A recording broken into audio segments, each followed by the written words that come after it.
falou agora. De repente a gente falando, muita gente diz, mas isso não é viável. Acho que é viável. Tem que eu estou dando uma ideia, né? Eu não estou dizendo assim, olha, é viável e não estão fazendo. Sim, não, absolutamente. Lógico. Eu estou externando a minha opinião própria aqui e pelas experiências que eu já tive com essas coisas que aconteceram no passado, né, pelas chefias, pela minha vivência nessa área, eu, se pudesse hoje, acho que a solução seria por aí. É que tem muitos postos de saúde que não estão dando o atendimento necessário lá, ou atendendo mal. A gente vê muita reclamação de posto de saúde, meia dúzia de ficha, aquilo tudo que a gente ouve sobre a saúde. Então isso talvez fosse também uma alternativa, só que tem que fazer. Isso que a gente vê do pronto-socorro, a gente sabe que a prefeitura compra leitos nos hospitais. Eu tive agora umas 2 semanas atrás, lá na Santa Casa, e eu andei lá na volta das enfermarias, tem muito leito de enfermaria vago, mas certamente não é leito da prefeitura, por isso que está vago, é para outra finalidade. Então, eu acho que teria que ter um jeito de resolver, porque está muita gente batendo em cima da saúde, e entra secretário e troca secretário e faz isso, e passa o tempo e não muda muita coisa. Então teria que ter, como o senhor falou, um tratamento de choque para resolver a situação. De repente, desse tipo de funcionamento que o senhor falou, ia resolver certamente o problema da saúde. Eu vou fazer só um parênteses assim para, se porventura a nossa secretária municipal de saúde, Anitta, que eu não sei se ela lembra de mim, eu a conheci na década de 80, quando eu fui coordenador regional de saúde, ela era a secretária municipal de saúde de São Lourenço, ocasião em que o senhor pai dela era prefeito de São Lourenço, se não me falha a memória, já fazem tantos anos, mas eu acho que o senhor pai dela era o prefeito de São Lourenço. A experiência dela com relação à saúde, ao longo desses anos todos, inclusive com a Secretaria Estadual de Saúde, quer dizer, a visão dela, o que era São Lourenço quando ela foi secretária municipal de saúde, o que é São Lourenço hoje, o que era Pelotas nessa mesma época e o que é Pelotas hoje, o crescimento, as intercorrências, né? Hoje é uma dificuldade de encontrar um clínico geral, né? De tudo expor. A grande maioria hoje está fazendo especialidade, né? As residências de pediatria estão vazias, ninguém quer fazer pediatria, né? Que é uma área importantíssima da medicina. Claro. É uma área gratificante e tal, mas o que o formando vai fazer? O formando não vê ganho financeiro em determinadas especialidades. Muitas vezes ele tem uma tendência para fazer uma pediatria ou para ser um clínico geral e ele parte para uma outra coisa, né? Ele vai para uma área de radiologia, ou ele vai para organizar a vida dele em uma cirurgia plástica, vai para uma anestesiologia, ele vai procurar um caminho que seja mais gratificante financeiramente, né? Porque determinadas áreas da medicina são sofridas. O que a gente nota também, doutora, por exemplo, no pronto-socorro, o médico que está ali atendendo pega todos os tipos de casos. Uma coisa que o senhor falou agora, que isso aí eu tenho certeza que acontece muito. Nós vivemos num país capitalista. Né? Então todo mundo procura os seus interesses para ter uma vida melhor, para proporcionar alguma coisa para alguém. Dificilmente um médico vai querer se formar, porque gasta muito para se formar um médico, para fazer lá a faculdade toda, até se formar para sair atendendo, né? Atender num posto de saúde ou num pronto-socorro para ganhar uma consulta lá embaixo e para pegar, às vezes, eu brinco com esse tipo de palavra, às vezes pega uma bomba relógio, porque pega um paciente que está num estado que não tem muito o que fazer. Bom, eu vou fazer um parênteses. Se tu fores trabalhar num serviço de urgência e emergência, né? A emergência é a urgência com risco de vida, que é a coisa mais grave que tem na medicina, né? Se tu fores trabalhar, se tu sujeitares a trabalhar num serviço que tem urgência e emergência, e tu não tiveres capacidade para isso, ou tiveres a capacidade e não tiveres as condições técnicas dentro do pronto-socorro, do hospital, onde tu tiveres, para realizar esse trabalho, tu está sentado no barril de pólvora. Sim.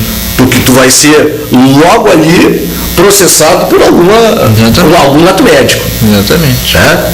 Eu recebi essa semana, da mesma forma que eu acho que a grande maioria dos colegas todos receberam correspondência do Conselho Regional de Medicina, falando do volume de processos que estão entrando no Conselho Regional de Medicina por imperícia e por erro médico.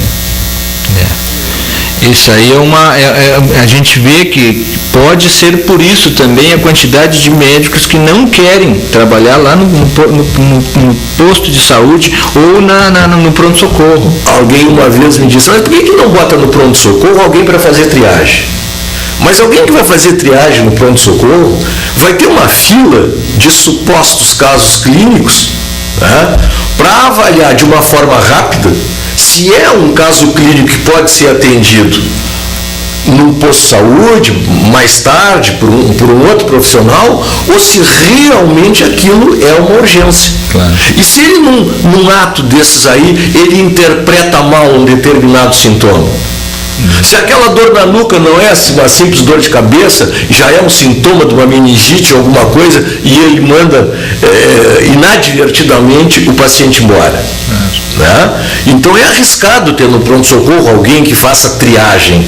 Quem tem que fazer a triagem é um conjunto de postos de saúde bem estruturado, né?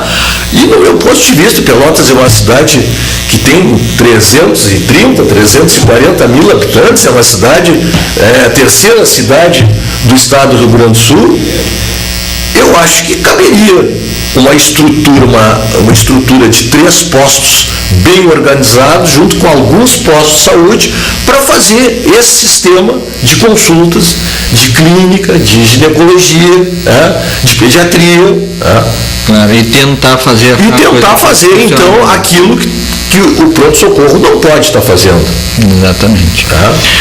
Doutor, infelizmente, 1 hora passa muito rápido. Eu gostei muito aqui, estou gostando muito da nossa conversa, mas infelizmente eu tenho que encerrar a nossa primeira hora do programa.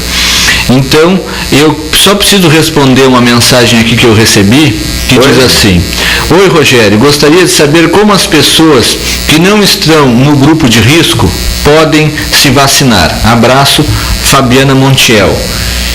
Ela pode procurar o posto de saúde ali, né? Posto de saúde, eu tenho a impressão, eu não sei dizer agora se todos os postos estão iniciados com a vacina, mas um local que eu sei, que é onde eu trabalhava, que é o Centro de Especialidades da Voluntários Esquina Santos Dumont. Voluntários da Esquina Santos Dumont. Ali tem um excelente recinto de vacinação que está sempre à disposição de manhã e de tarde. Sim.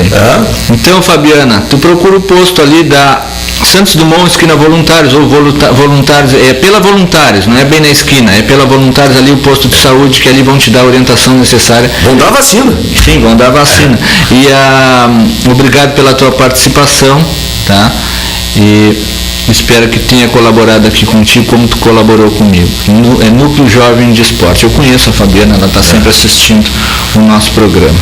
Doutor, então eu vou ter que encerrar a primeira parte. Antes disso, eu vou lhe passar aqui uma singela lembrança. Muito obrigado. Vai participar aqui comigo, né? É o falar um pouco, certificadozinho de esclarecer um pouco aqui, primeiro sobre a vacinação e depois sobre o que o senhor pensa da saúde de Pelotas por uma opinião pessoal. Então eu queria que o senhor se despedisse do pessoal e lhe agradecer desde já a sua presença aqui. Bom, eu retribuo ao Rogério, então, esse convite que ele me fez para conversar um pouquinho nesse bate-papo informal, e espero ter trazido para os telespectadores que se vacinaram uma certa tranquilidade, que a vacina só faz bem, e ter estimulado aqueles que ainda não foram aos postos de vacinação, que não se utilizaram ainda dessa organização, que uma grande quantidade de pessoas está mobilizada desde o primeiro dia para realizar esse processo, para chegar a índices bastante aceitáveis no processo de vacina. Se o telespectador pudesse imaginar quantas pessoas estão envolvidas nesse visual que a gente chega no posto e tem as pessoas ali à disposição com a vacina, fazendo a aplicação da vacina, as pessoas procurariam então com mais certeza do benefício que a vacinação traz, procurando então arrematar essa prorrogação da vacina. É um bem pessoal que cada um está fazendo assim. Então, muito obrigado pela oportunidade também. Tá bom, doutor, eu lhe agradeço. Então eu vou encaminhando agora para o final da primeira parte do programa.